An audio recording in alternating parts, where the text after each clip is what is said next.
Ei, segura que mais uma dúvida surgiu, galera. Dentro da história de Overlord, nós temos 3 pessoas que sobreviveram. Na verdade, o Ainz deixou as pessoas vivas. E sim, são pessoas, são humanos, coisa que normalmente ele não gosta, né? Estamos falando de Enri, Nyfiria e a irmã mais nova da Enri, né? A Nemo também. Por que o Ainz decidiu deixar elas vivas? Por que o Ainz decidiu proteger todos os 3?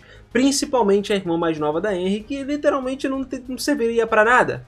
Calma, meus amigos. Calma, que você não sabe se ela vai servir ou não. Você tá muito enganado pensando isso, tá?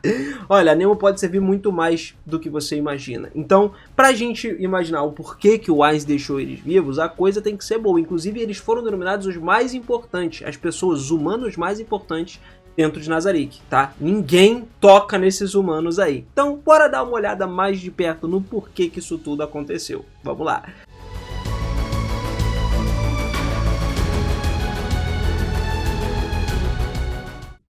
Fala, seus otakus! Beleza? Eu sou o Binas e sejam muito bem-vindos a mais um videozão aqui no canal. E olha só, minha família, hoje a gente vai dar aquela olhadinha mais de perto no Ainz, né? No porquê que ele valorizou a vida da Enki, da sua irmãzinha e do Nyfiria a ponto de não querer mais que nenhum dos 3 morresse. Galera, quando Carne Village foi atacada lá pelos Cavaleiros Imperiais, ela tentou escapar com a irmã mais velha, a Nemo, né? As duas tentaram fugir e tal. Acabou que elas correram para a floresta ao redor, mas foram pegas pelos caras que estavam atacando.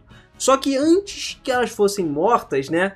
Elas são salvas pelo Ainz. Essa é aquela famosa cena, né? O primeiro contato do Ainz com o mundo exterior de Nazarick desse novo mundo. E ele começa a oferecer à sua irmã mais velha aquela poção de cura, né? Que ele estava desenvolvendo e tudo mais. Na verdade, aquela poção específica veio do Yggdrasil. E mesmo que a Nemu se segurasse, né? Que ela não confiava no Ainz, a Albedo, que se juntou, ficou revoltadíssima, né? Porque ela estava rejeitando a generosidade do Ainz e até levantou lá aquele bastão dela para tentar matar eles, mesmo que ela tenha parado no final das contas, porque o Ainz falou para ela parar. E depois de beber a poção, os ferimentos da Enri curaram imediatamente, fazendo com que tanto ela quanto a irmãzinha dela olhassem para o Ainz surpresas, né? Porque elas não imaginavam que um tipo de poção perfeita igual a essa pudesse existir. Antes de ir na direção da aldeia, o Ainz, ele também lançou feitiço de proteção ali, né? Um feitiço de segunda proteção ao redor delas duas, da área ali. Também deu aquele chifre de Goblin para proteger ela. E aí é que começou a história, começou a grande dúvida da galera do porquê que ele manteve a Enri viva, né? Galera, Enri vê o Ainz como o salvador da Carne Village. Ela agradeceu a ele por ter salvado a vida dela e da irmã dela. E depois que a vila dela foi salva, o Ainz, ele editou as memórias dela e também da Nemo. Só que ela ainda tinha aquele senso de lealdade pelo Ainz, sacou?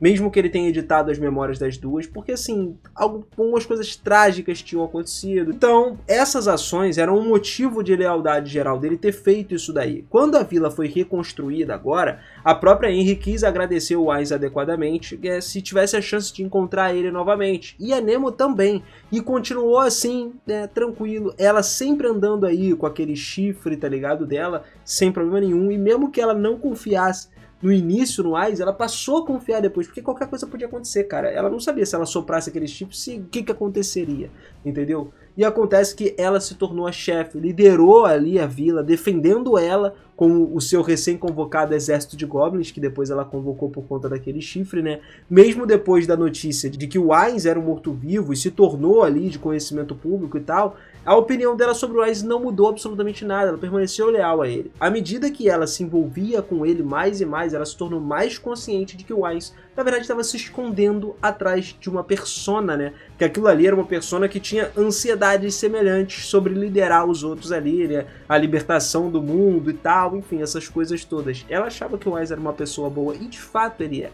Já o Nyfiria, junto com a avó dele, eles estavam trabalhando muito duro lá em Carne Village, fazendo novas poções, usando equipamentos dados a eles pela Lupus Regnia Beta, né, e o Ainz também, justamente para que eles criassem coisas legais. Foi declarado que eles serviam como um novo boticário da cidade, digamos assim, né. O Nyfiria, ele foi visto como um dos melhores alquimistas em Errantel, cara. Ele era um Magic Caster de nível 2, então saca só, o talento dele inato permitia que ele equipasse e usasse qualquer item mágico, independentemente das restrições. Para você entender melhor o que isso significa, ele poderia potencialmente usar o cajado da Aiz Gon como se fosse o próprio Momonga, mesmo ele não sendo da Aiz Gon. Ele pode equipar qualquer tipo de item para esse uso. Muitas pessoas estavam indo atrás dele por conta dele de ter outros itens aí que só poderiam ser usados especificamente por ele por causa dessa habilidade. Por esse motivo específico, além de construir as poções, o Ainz considerou ele uma das pessoas mais potencialmente perigosas desse novo mundo. Só que essa habilidade de alquimia e o grande potencial dele, o talento, tornaram ele um dos súditos mais valiosos do Ainz, do Momonga, né? Então, assim, o cara teve que estar no topo da lista dos que não poderiam ser mortos lá em Carne Village. E na casa dele, Nefíria contou a Henry sobre a nova poção que ele já tinha desenvolvido junto com a avó. Mais tarde, a Nefíria se juntou ao Henry ali e alguns goblins para poder colher ervas lá na grande floresta de Tobi. E enquanto eles estavam lá, eles se encontraram com o jovem Hobgoblin sendo perseguido por um lobo. E como a Henry queria ajudar ele, os goblins da Nefíria lutaram para matar essa fera. Eles decidiram levar esse lobo conhecido como Agu para obter mais informações sobre o que estava acontecendo dentro da floresta, que era onde eles buscavam as matérias-primas para poder fazer as coisas. Agu disse a eles que, devido ao aparecimento do monumento da ruína lá, né, e o desaparecimento das bestas do sul, o equilíbrio do poder da floresta começou a mudar. E o Nefíria e os outros ficaram preocupados em serem atacados ali pelo, sei lá, o gigante do leste ou a serpente demoníaca do oeste, que Agu mencionou anteriormente, mas isso aí não aconteceu porque depois nós tivemos o Ainz indo lá e acabando com esses bichos para eles não atacarem Carne Village. O Nefíria até sugeriu a Henry que ela fosse até Errantel e pedisse ajuda para a guilda dos aventureiros, né, contra esses monstros. Mais tarde naquela noite, Nefíria acompanhou Henry, onde ela fingiu assumir o comando dos membros da tribo ali de Agu, para que eles não traíssem a vila no final das contas. Eles nunca deram as costas para o lugar que o Ainz deu para eles. É outro dos motivos que o Ainz está sempre ali, ó, firme e forte, vendo como aqueles súditos são realmente leais para ele. E mesmo que a própria Henry seja fraca em comparação com os outros aventureiros, a tropa de Goblin que ela comanda pode ser considerada absurdamente forte. Inclusive, ela vem treinando as habilidades de comando ali, liderando os Goblins em diferentes situações, como, por exemplo, as batalhas que ela teve lá contra o Império, mano, que os soldados vieram, os Goblins acabaram com tudo. As habilidades de comando dela aumentaram muito, e ela agora consegue liderar um exército ali profissional de 5.000 Goblins invocados no segundo chifre. Na verdade, ela tem o controle total sobre um grande, tipo assim, uma força militar poderosíssima. E pode até derrotar o exército, como a gente falou, real e o exército imperial. E agora, com relação à irmãzinha dela, mesmo que a Nemu ela não tenha nenhuma habilidade própria, ela ganha um aumento de status passivo vindo da irmã mais velha. E isso já é o suficiente, porque ela poderia se tornar uma pessoa mais inteligente, né? A galera assume, inclusive, que ela pode ser mais do que a Henry é. Então tá fortemente implícito, inclusive na web novel, que ela tem um nível de sorte maior do que das outras pessoas, entendeu? E ela também demonstra alguma influência ali em muitos outros personagens por meio da natureza infantil dela. O Ainz decidiu colocar a Nemu sob a proteção de Nazarick para garantir que ela fosse protegida pelas tropas estacionadas na Vila de Carne.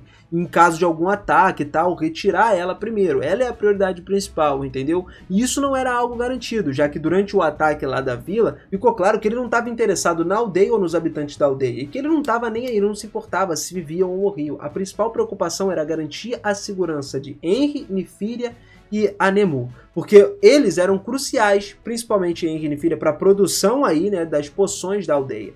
Cara, acontece que o Nefíria, ele era um inventor da poção, combinando os ingredientes dos dois mundos, cara. E isso era algo que ninguém conseguia fazer. Era o velho e o novo mundo. Os ingredientes que vinham do videogame, Yggdrasil Online, e também das terras ao redor de Carne Village em uma única poção. Aquilo que a gente falou, a matéria-prima deles era buscada onde? Lá na floresta, que a Henry foi junto com ele para buscar essas coisas todas. E o Nefíria era o mentor por trás de tudo isso. Ele criou a fórmula que não só restaurava a saúde, mas também aumentava a resistência dos seres vivos. Só que, galera, vamos lá, são dos seres vivos. Pro Ainz, isso ainda era completamente inútil. Ele não é um ser vivo. Na verdade, era até prejudicial, né? Por conta dos efeitos ali de aquecimento que acabam machucando o morto-vivo. Então, para ele, era totalmente descartável. Como os mortos-vivos não têm limite de resistência, já que eles são todos criados ali a partir de magia e nunca se cansam, o Ainz ele não teria benefício nenhum com essa capacidade de regeneração aí e de resistência.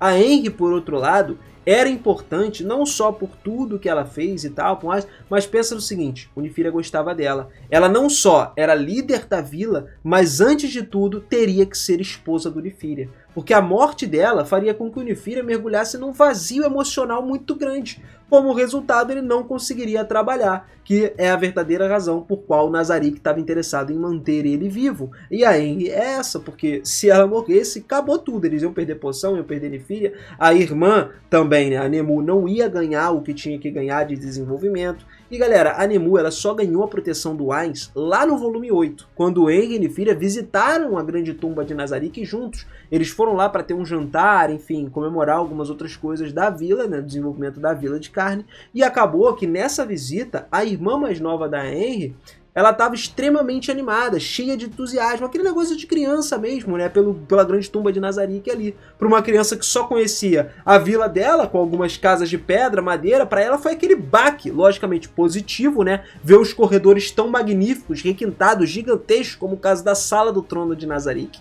E nesse ponto, ela ficou emocionada quando o Ainz mostrou a grande tumba. Ele falou tipo assim, antes do jantar da gente, vamos dar uma volta, eu te mostro vários lugares legais. Pelo menos assim, ele mostrou para ela a área ao redor da Sala do Trono, possivelmente algumas partes de outros níveis também, né? Só aqueles adequados para criança, porque ele não ia levar tipo ela lá na Fazenda Feliz do Demiurgo, não, né? E não teve visita, por exemplo, à Cápsula Preta de Nazarick, e isso acabou comovendo ali o Ainz emocionalmente. Não porque ela era uma criança e tal, e como valiosa, ou porque podia construir um vínculo emocional com o Ainz, né, ou com a própria Henry. Acontece que a insensibilidade do Ainz, ela já evitava esse tipo de sentimentos dele. Não adianta, ele não ia ver tipo, nossa, que criança fofinha e tal. Ele não sente isso por conta daquela magia que simplesmente deixa ele verde e ele perde as emoções. Mas sim porque ele recebeu muitos elogios esmagadores, entusiasmados ainda de uma criança, entendeu? Pela grande tumba. Acontece que a gente sabe que crianças são altamente sinceras, cara, e pra ele aquilo ali foi maravilhoso.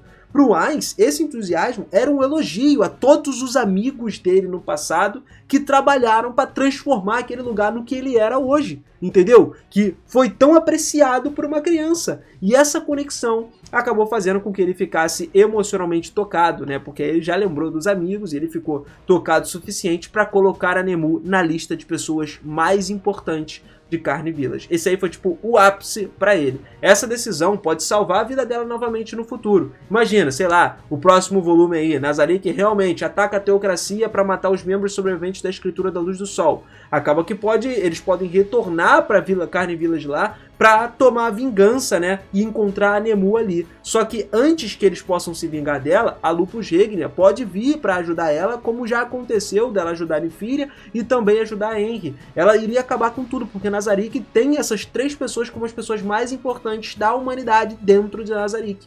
Né, 3 humanos, que são os potenciais mais bravos que tem. Só que como a gente está falando da Lupus Regnia, provavelmente ela defender aquilo ali não terminaria num único golpe. A Lupus Regnia, ela nunca é do tipo de pessoa que se apressa, né? Assim como os últimos membros das 8 Dedos lá, que experimentaram a Cápsula Preta de Nazarick, os sobreviventes restantes daquele final e da Escritura da Luz do Sol, né, seriam eventualmente capturados e provavelmente eles sim seriam transportados aí para a colheita feliz, né, a fazenda feliz do Demiurgos, para que eles se juntem aos seus irmãos e se tornem armas ali, experimentos, né, que estão acontecendo desde o primeiro volume. Em outras palavras, esse pequeno detalhe não só revela o coração grande do Ainz, mas também para ele poder poupar o fim para um outro inimigo ali de Nazarick e tal, ou pior ainda, continuar a sobrevivência da colheita feliz do Demiurgos. Afinal de contas, a morte é uma misericórdia para Nazarick, né? Porque eles poderiam simplesmente usar as pessoas para as outras coisas. Eles não vão dar misericórdia, eles vão torturar até que eles consigam de fato o que eles querem. Com isso dito, a gente finaliza por aqui mais um videozão brabo dos brabos e eu quero saber a sua opinião, se você entendeu de fato por que esses 3 são considerados os humanos mais tanto perigosos quanto importantes pro Ainz e pra Nazarick, né? Pra toda a tumba ali, pra toda... Não digo só Nazarick, porque agora a gente tá falando do Reino Feiticeiro, né? Pra todo o Reino Feiticeiro. Eles deveriam, cara, ganhar um pódio ali máximo, ficar no lugar mais protegido do mundo, que realmente é a Carne Village agora, por conta de tudo que tem lá. Fora o desenvolvimento, que muita gente já me perguntou, acho que eu já fiz até um vídeo aqui no canal sobre o desenvolvimento específico de Carne Village, que foi absurdo. Eles se tornaram muito grandes, assim, muito bravos. Então é isso, família. Muito obrigado. Se você quiser ficar por dentro de mais curiosidades aqui de Overlord, não esquece de se inscrever no canal, de ativar o sininho e caprichar nesse teu like, tá? Ajuda demais a gente. Bora hypar, vamos mandar bala e tamo junto. Beijo no coração e eu vejo vocês na próxima. Valeu!